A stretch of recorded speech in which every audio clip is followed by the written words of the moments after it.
purpose of this video is going to be basically to demo the nozzle and to explain a few things in more detail regarding drying times, what makes you dry faster versus slower. But here is one of the things we're going to look at is our starting humidity, which is 63%, and our temperature is 79, which might be backwards in the camera, but this is easily found. You get these anywhere. It's actually a hygrometer thermometer. Takes both instant accurate readings of both the moisture in the air and the temperature. You'll actually see the humidity rise on it. It's pretty quick. And the other is just a simple postal scale to weigh out some towels and anything that we're going to use to absorb any water, and then take that measurement and figure out how much water, had we not used those, would we actually be spraying and drying into our workspace.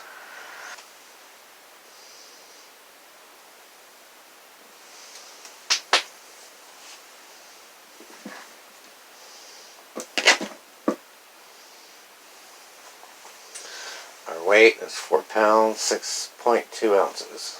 And we'll measure them when we're finished to get an accurate measurement of how much water we didn't spray into the air. First towel, you can see, just being on the dog and lightly squeezing some of the hair out. You're getting a lot of water after the drip dry. And continue doing this so we get to the last towel. Hopefully that one will be somewhat dry. And then we can start drying her, trapping all the water in the towel itself from the blaster. So we're not spewing it everywhere, but we'll take a shot of that too. Okay, we changed the towel on the table and we went through 2 towels to towel her off. She's still pretty wet.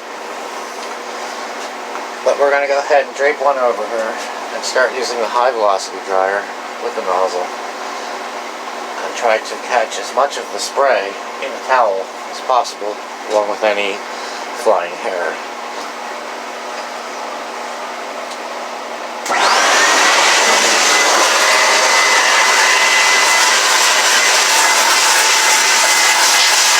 After you can see some of that spray, that's something you really want in the air.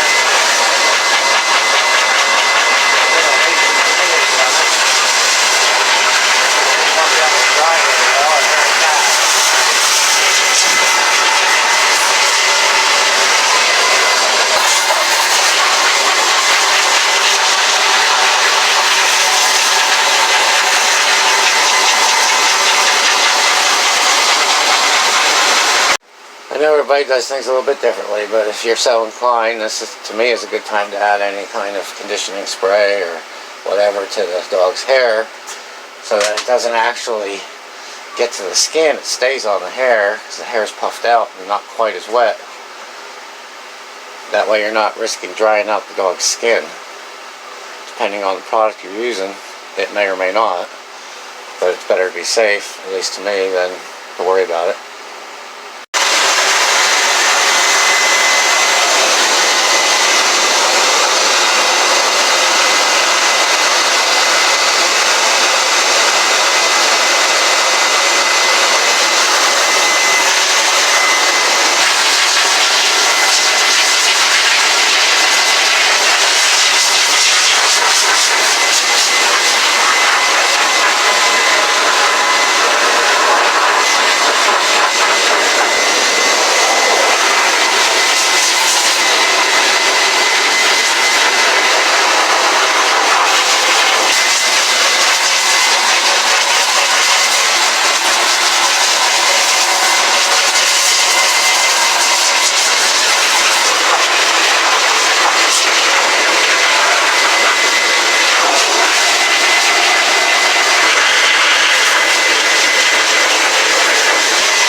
83 and 84.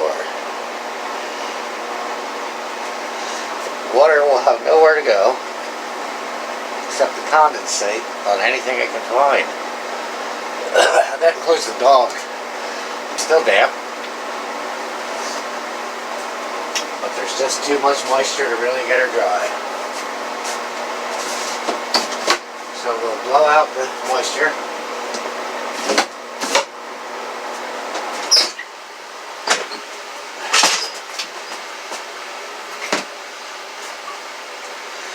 We'll give it a few minutes.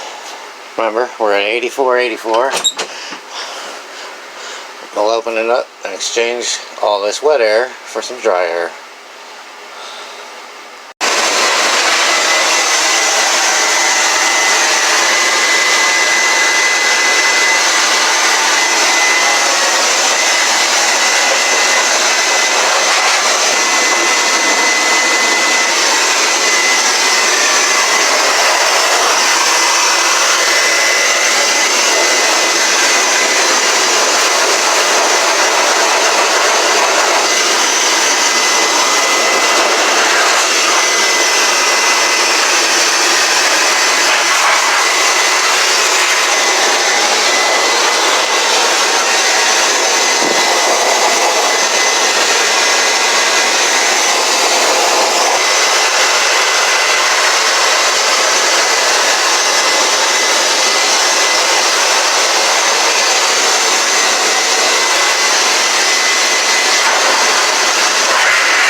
Same towels.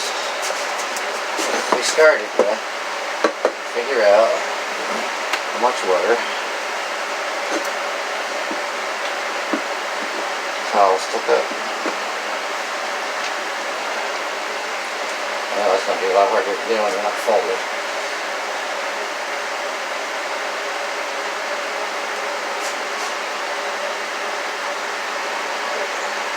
£6. Right on the money.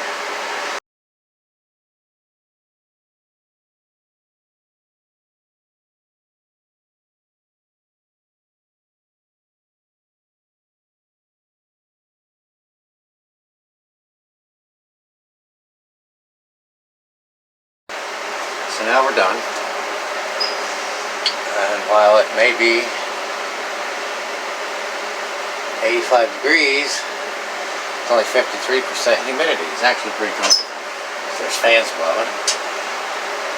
Certainly the humidity's down to quickly dry another dog. But this is actually a shuttle bus, so This space that I'm working out is actually 546 cubic feet. That's pretty small. Certainly if you had a larger building, you could spread that moisture out, dry dogs fast longer. But at 77 degrees in this space, the maximum amount of water, including what you start with, like the 50% humidity, the most you can put into the air is 0.63 grams per square foot.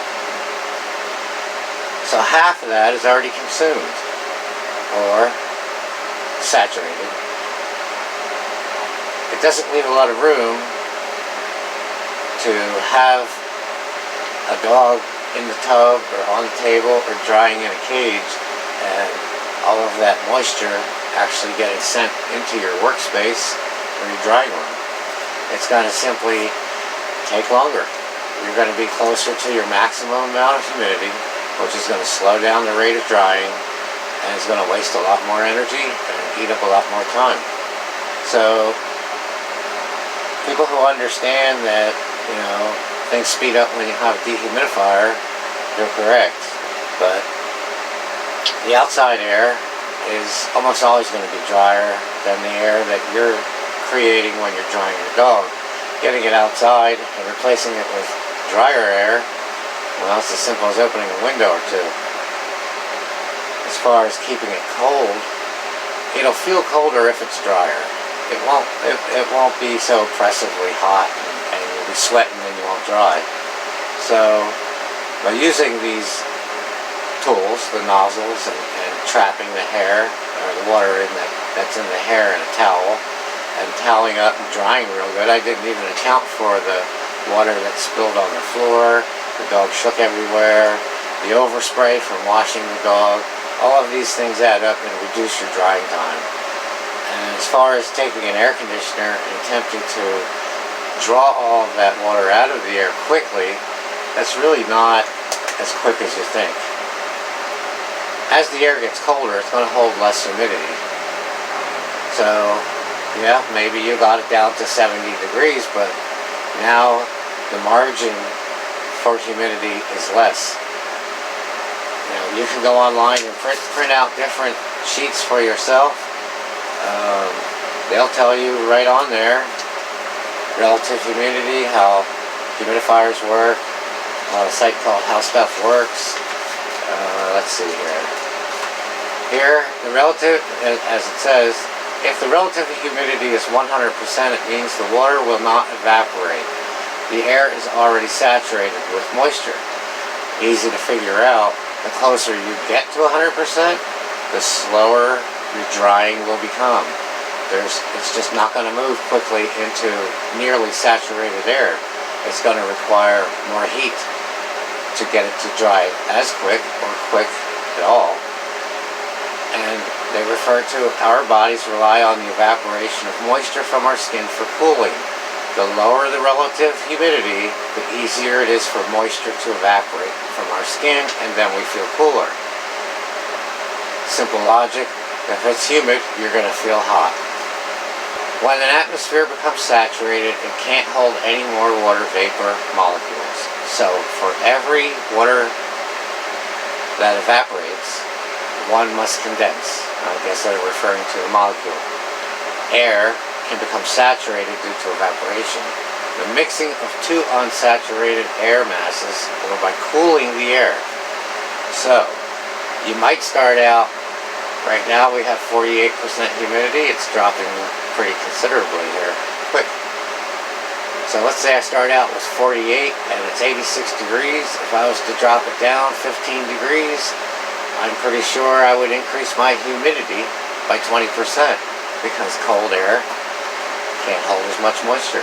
It'll reach saturation at a lower volume of water because that's just how cold air works. At different times you're going to want it warmer, and at different times you're going to want it cooler.